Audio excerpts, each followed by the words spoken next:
The Johnson Wax Program with Fibber McGee and Molly.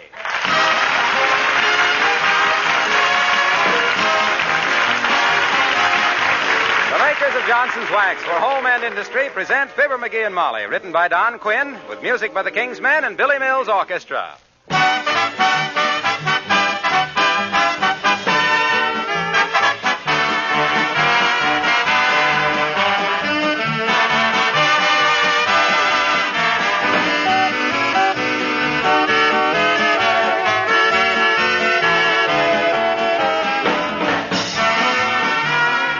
I'd like to tell you again tonight what I mean by wax housekeeping. It helps explain why, for over 50 years, Johnson's Wax has been increasingly helpful. When you think about it for a moment, you'll realize that that package of wax on your shelf is not just a product, it's a method of housekeeping, a means of protecting all kinds of surfaces throughout your home, a way to save you hours of work all through the year, and still have such beautiful floors, furniture, and woodwork that your friends envy you. When you apply Johnson's Wax to wood, leather, and metal surfaces, you are protecting them with an invisible but tough shield, a shield which guards them against wear and dirt. When you polish that wax shield, your floors and furniture glow with rich, mellow beauty that increases with each application of Johnson's Wax. When you consider the many extra uses for this wax throughout your home, you'll understand what I mean by wax housekeeping. With genuine Johnson's Wax, either paste, liquid, or cream.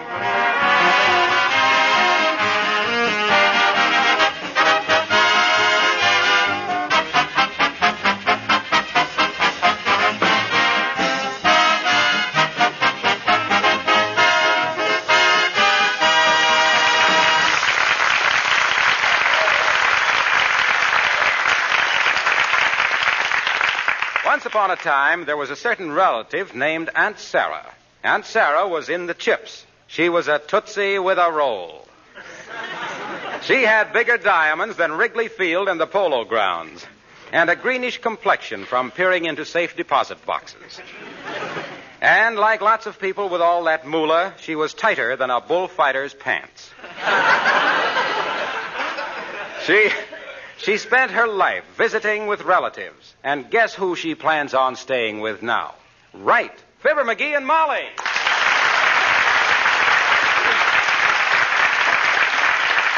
Of all the dirty impositions, why does that skin-wadded old tight flint have to pick on us? Now, stop grousing, dearie. Heavenly days, I didn't moan and grumble when you wanted to stay in your cousin Roy's house in Oregon, did I? Well, I guess we can stand my Aunt Sarah for a few days. a few days, she says.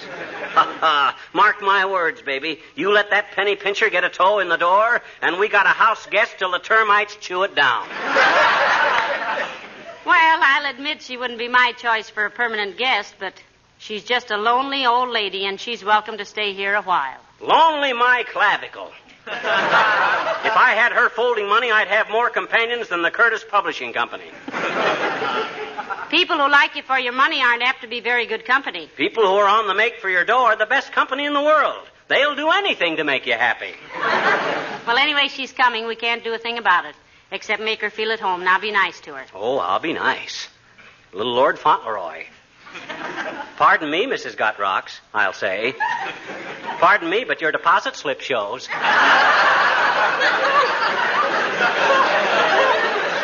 Now, McGee, that's enough. Huh? Look, she's my aunt. Yeah. She can't help it if her husband left her all that money. Forget she's got it and treat her like a human being. Well, I'll try. But when I think of the junk she sent us at different times, that abalone lamp from San Francisco. She sent us that beautiful clock for a wedding present, remember? That marble Venus with the clock in her stomach. Anybody that'd buy a thing like that has got less taste than a tea-room cutlet. All right, but we have to be nice to her. She's our closest relative, you know. You never spoke a truer word, baby. She's closer than Scotch tape. Well, what'll we do now? I brought the hand-painted sofa cushions and that hunk of lava from Mount Vesuvius down from the attic. Well, put the lava on the mantelpiece. Okay. Yeah? Yeah, and the bottle of sand from the painted desert on the end table. Okay. Did you find the brown sweater she knitted for you? That mustard-colored horse blanket with the 2-inch pearl buttons? Yeah, the one that came down to your knees with the elbow-length sleeve. Yeah.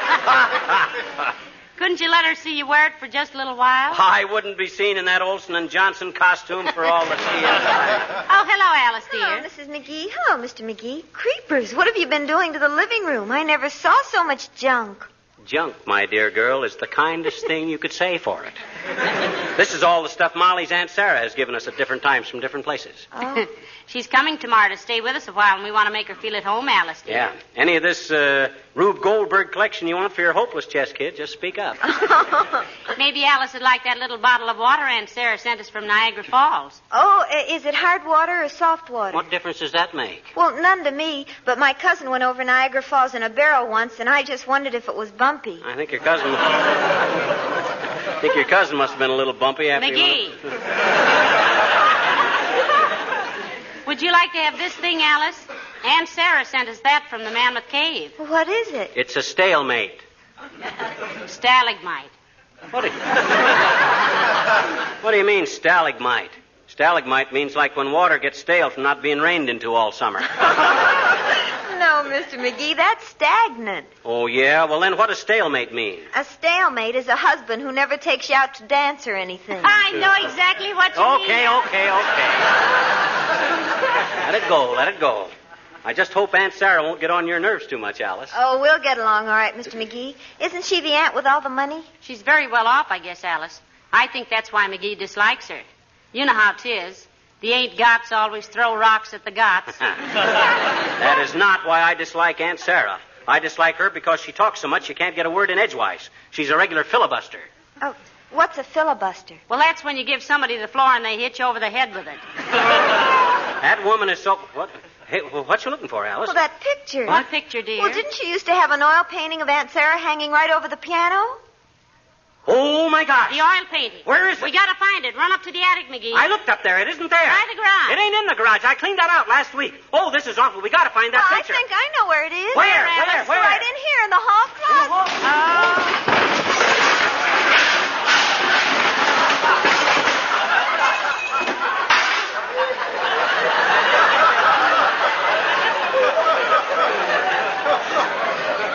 See? Here it is.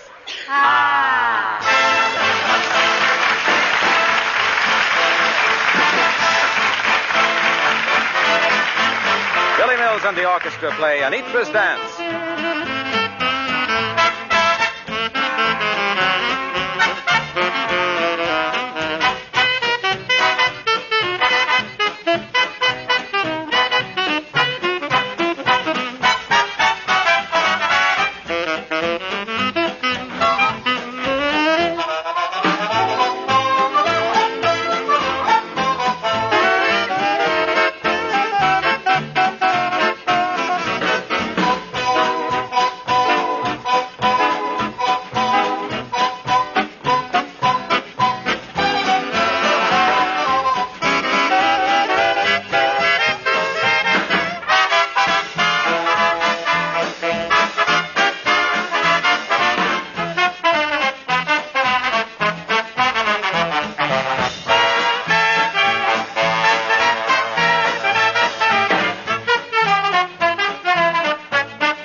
Gee, I wish I had time to get some artist to touch up this painting of Aunt Sarah before she gets here. Certainly looks battered.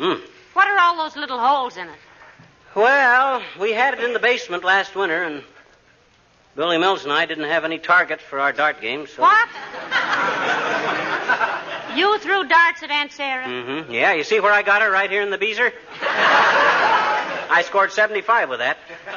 That's disgraceful. Sure it is. For a shot like that, a guy ought to get 95. Poor Aunt Sarah. You might at least have respect for her age, McGee. The only thing I respect about that gabby old pickle puss is the way bank presidents run and open the door for her. I never saw such a... Come in. Oh, Hello, Mr. Wellington. Ah, good day, Mrs. McGee. What gives you that happy, youthful expression today? And McGee, what gives? Hello, Wellington. I'm not under oath, so I don't mind saying it's nice to see you. Thank you. I see you were about to hang a picture, and what an interesting old painting it is, too. The Hesperus, isn't it?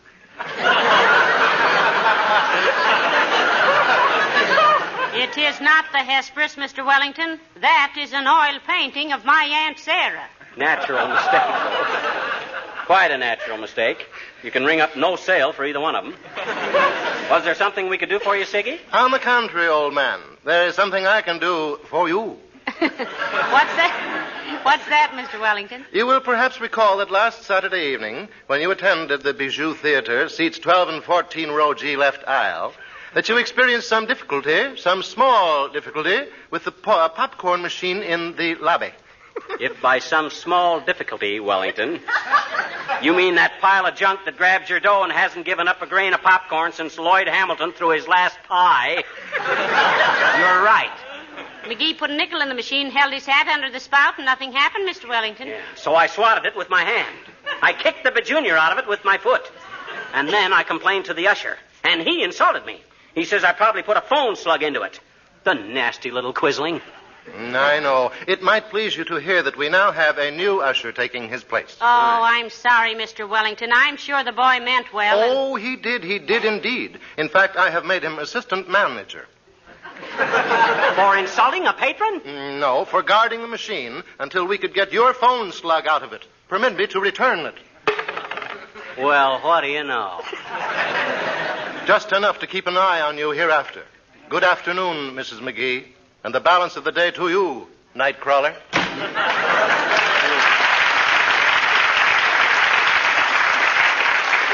the time ever comes when I let that guy really irk me, I'll box his ears and won't mail him back to him for 3 weeks. But this is your phone slug. So what if it is my phone slug? It's just the same as a nickel. Gee whiz, Hey, where'll I hang this picture? I think right where it used to be, over the piano. Oh, yeah. Aunt Sarah's quite musical, you know. Yeah, I'm not surprised. She's so bow-legged, I'd have said she was studying the cello. This about the right height? Yes, but quite a bit more to the right, dearie. She's a Republican. That's it. Okay. Now, up you go, Aunt Sarah. And hanging is much too good for you. How's that, Molly? Well, how can I tell you? Got her face to the wall. Well, that's just till she gets here. No use making it any tougher on ourselves than we have to. Well, that's pretty silly. Though I'll admit Aunt Sarah was never any Miss America. I'd go further than that and say that America would never miss Aunt Sarah. She's positively the... Hello, folks. How's every little... Hey, where'd you get all the bric-a-brac? Some museum hold an auction? No, Mr. Wilcox. These are all things my Aunt Sarah has given us at different times. She's coming to visit us tomorrow. Well, this Aunt Sarah must be quite a character. Character? In neon, brother. That's her picture of the piano, Mr. Wilcox. Poor old soul. Smallpox? Dart game. Oh. Say, the frame looks sort of dull, don't you think? Come to think of it, it does, Mr. Wilcox. What would you suggest we do about it? Oh, my gosh, what a question. Ladies and gentlemen, my wife is a sweet girl, but very naive. Oh, well, go ahead, Waxy. Play us one of your unfinished symphonies for four-finger and cash register. Well, I don't know what you're talking about. Molly asked me what to do about that picture frame, and I was merely going to suggest some Johnson's wax. You know, Mr. Wilcox, I was wondering if Johnson's wax wouldn't do something for that frame. She was wondering. 9 years of this, and she still wonders. Why, Molly, it would be just the thing. Johnson's wax is great for picture frames and windowsills, lampshades, and dozens of things besides floors and furniture and woodwork. I guess that picture frame just got out of condition from lying around in a closet all this time, huh? Here's where we get that seals the pores stuff. That's probably it, Molly. But Johnson's wax seals the pores of wood surfaces. What'd I tell you? And it protects it not only from drying out, but from dampness as well. You try a little Johnson's wax on that frame, Molly, and Aunt Sarah will be so pleased she'll leave you an extra $1 million in her will. Oh, that never entered my mind, Mr. Wilcox. It entered mine, baby. It entered, sat down, and smoked a 4-bit cigar. I take it Aunt Sarah is fairly solvent. Yes, she is, Mr. Wilcox, I think. Solvent? That old false face has got a nest egg you could use for a blimp. The only trouble is she's so tight. Now, McGee, she isn't tight. She's just thrifty. Oh, yeah? Remember that last car she bought? The salesman said it would stop on a dime, and Aunt Sarah had the brakes wore out in 2 hours? What are you so bitter about, pal? What did she ever do to you? She never did a thing to him, Mr. I Wilcox. just don't like stingy people, that's all, Junior. Oh, say, that reminds me. How about a little donation for Sam Moore? He's in the hospital with a fractured hand. Fractured hand? Yeah, from squeezing the hose at a filling station. Why should I throw dough away on that guy? I hardly know him. Why didn't he have some insurance? Okay, pal. I just wanted to suggest it. Well, so long, Molly. My love to Aunt Sarah. Yes, sir. Yes, sir.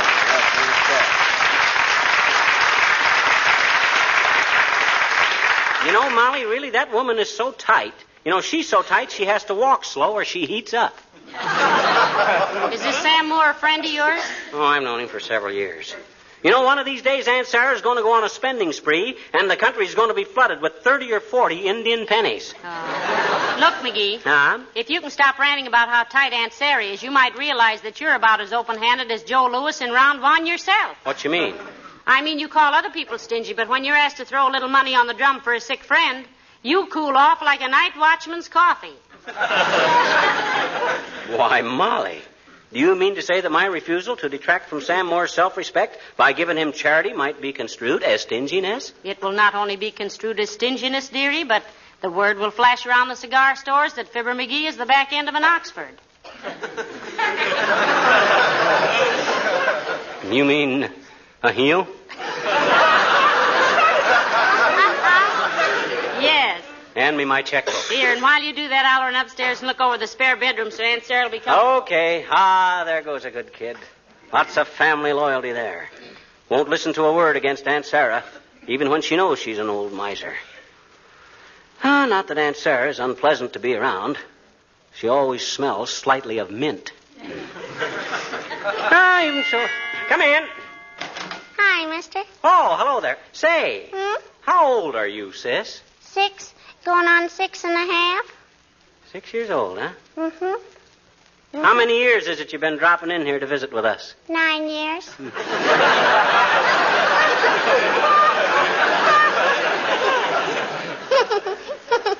It's a wonderful world we're living in, isn't it, mister? It sure is, sis. Wonderful world. And you realize I don't even know your name? I know it. Well, what is it? Ridiculous. Oh, no. I meant, what is your name? Oh, Teeny. Teeny, huh? I says your name is Teeny. I know it. Odd name. Why? Oh, I don't know. You don't hear it very often, is all. Named after somebody in the family? No. Huh? Well, what is it, just a nickname? I guess so. When I was a little baby, my daddy called me Martini, and then they just started calling me Teeny, I guess. Oh. Why did your daddy call you Martini? Why'd your daddy call you Martini when you were a baby? He said I was never dry enough to suit him.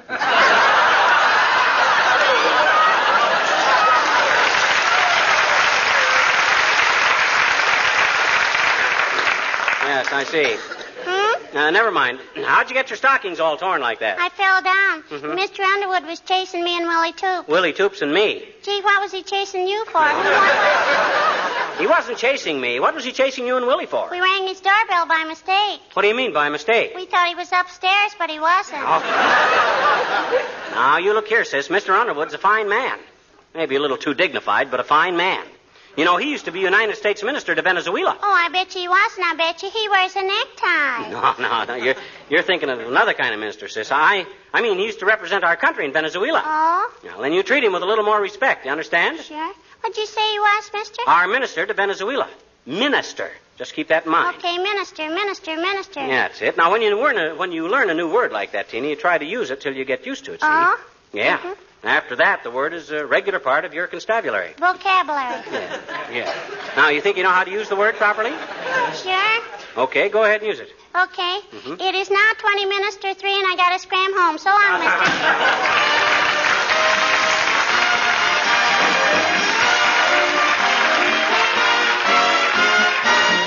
The King's Men singing Sure Thing. Every tip I follow on a pony turns out to be a phony. They don't come in. At bridge, I'm just a dummy. I lose my shirt at rummy. But now I've got a hunch I'll win. Sometime, somehow, I'm sure I found a sure thing in you. Something within tells me we'll win.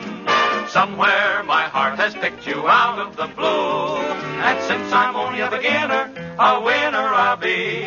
But win or lose, whatever comes up, your thumb's up with me. One thing I'm sure of all my life through. If love can figure out a sure thing, that sure thing is you, baby. Sure, sure, baby. When the chips are down, you and I together ought to wow 'em, zow 'em. I know a sure thing when I see it, pretty baby. Somehow I'm sure I found a sure thing in you. Something within tells me we'll win. Somewhere my heart has picked you out of the blue. And since I'm only a beginner, a winner I'll be. But win or lose, whatever comes up, your thumb's up with me. One thing I'm sure of all my life through. If love can figure out a sure thing, that sure thing is not the weather. It ain't them bums, the Dodgers. It ain't next quarter's taxes. It's you, you.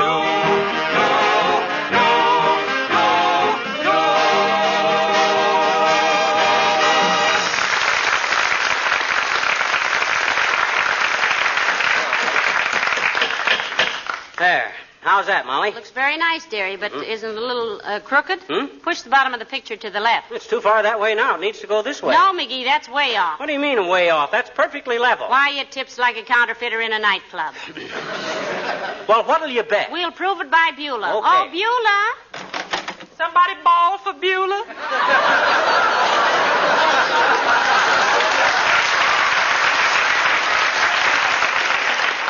Yeah, take a look at this picture, Beulah. Does it look on the level to you? No, sir. I think the artist was kidding. Now, we mean, is it hanging straight, Beulah? It look okay to me, ma'am.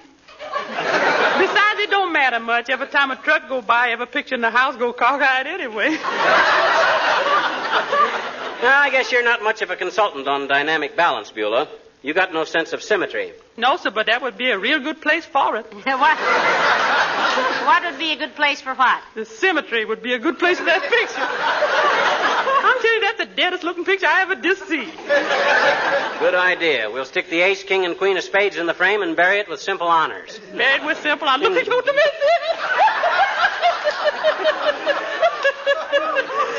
love that man. Well, that's all we wanted to know, Beulah. Thank you. Incidentally, you knew my Aunt Sarah was coming tomorrow for a visit, didn't you? Yes, ma'am. I overhear Mr. McGee talking to himself about it. Oh, now I know why they call it profanity. It ain't nothing for amateurs to monkey with. McGee. Oh, well, shucks. By the way, Beulah, you don't mind cooking for one extra for a while, do you? Oh, no, ma'am. I likes to cook. Yeah, in fact, I'd love it if it wasn't so... If it wasn't so what? Oh, so daily. Well, I don't think you'll find Aunt Sarah much trouble, Beulah. She's a very light eater. She's a very light giver, too, Beulah. So if you're expecting her to slip you a couple of bucks when she leaves, forget it. When it comes to money, Aunt Sarah's clutch grabs. I don't know. I don't expect anything, sir. How old a lady is she? Well, now, what would you judge her age was from her portrait, Beulah? Yeah. Well, offhand, ma'am, I'd say... Beulah, you fool, keep quiet. Excuse me, ma'am, I gotta get this.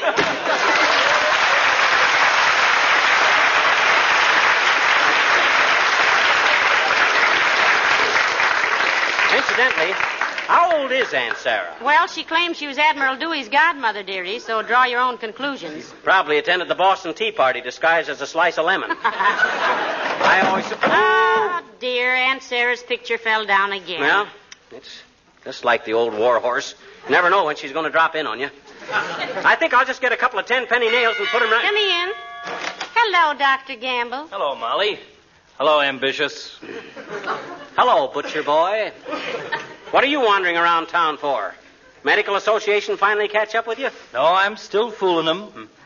But I was coming past the telegraph office, and they said there was a telegram for you. Oh. Knowing as I do how much those kids can use a 2-bit tip, I thought I'd save them the disappointment of not getting one from you. Here. That was very nice of you, Doctor. Thank you very much. Yeah, you ought to give up your medical practice and deliver telegrams all the time, Doc.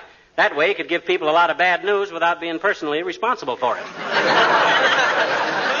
Medicine is more interesting, McGee. Mm-hmm. You can deliver a telegram whenever you get around to it, but a baby won't wait. McGee. Huh? Look, the telegram is from Aunt Sarah. She's not coming. Who's Aunt Sarah? Oh, you wouldn't know her, Doc. She's healthy. Why isn't she coming, Molly? She says there are some investments she has to keep an eye on, and it's impossible for her to... Oh, good heavens, what did I step on? Doggone you, you clumsy oaf. You put your foot right through Aunt Sarah's portrait. Oh, I'm terribly sorry. I didn't see it there on the floor. Oh, forget it, Doctor. It was only an... What do you mean you're sorry?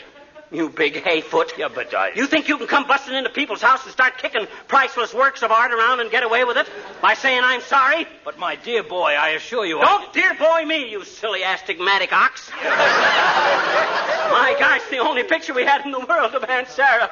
And you... Oh, McGee, for goodness sakes, you know very well... I know very well that if Aunt Sarah knew we'd done this to her picture, it would break her heart.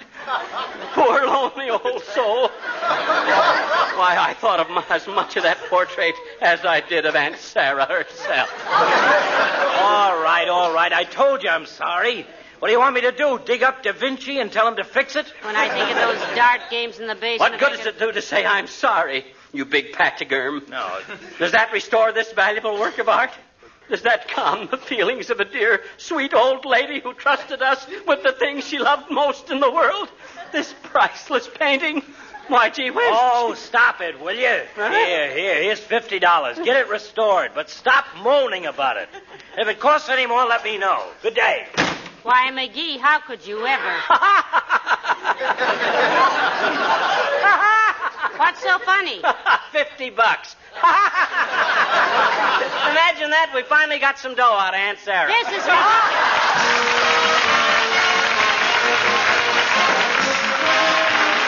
Do you spend much time in your kitchen? You probably realize the importance of well-protected linoleum floors. When they're bright and sparkling, the kitchen is certainly a much pleasanter place to work in. That in itself is a good enough reason for using Johnson's self-polishing Glow Coat. And yet, that's only a very small part of the Glow Coat story. A more important reason is, of course, the way Glow Coat protects linoleum surfaces against wear and dirt, how it makes linoleum last 6 to 10 times longer. Another is the way Glow Coat saves you work. Because it's self-polishing, it needs no rubbing or buffing. You simply apply and let dry. Glow Coat does the rest. Even on linoleum that's been down for many years, Glow Coat works wonders. And if you're putting down any new linoleum, then be sure that from the very first day, it's protected regularly with Johnson's self-polishing Glow Coat. McGee, you've got to give that $50 back to Dr. Gamble. Oh, I will after next week. He's giving me a complete physical examination next week, you know. So what? Well, a complete physical examination like I'm going to have costs at least $20. Yes, but... You think he's going to have the crust to charge me a double sawbuck while he still thinks he's ruined a valuable portrait? Why, McGee, you're a rascally little opportunist. Ain't I, though? Good night. Good night, all.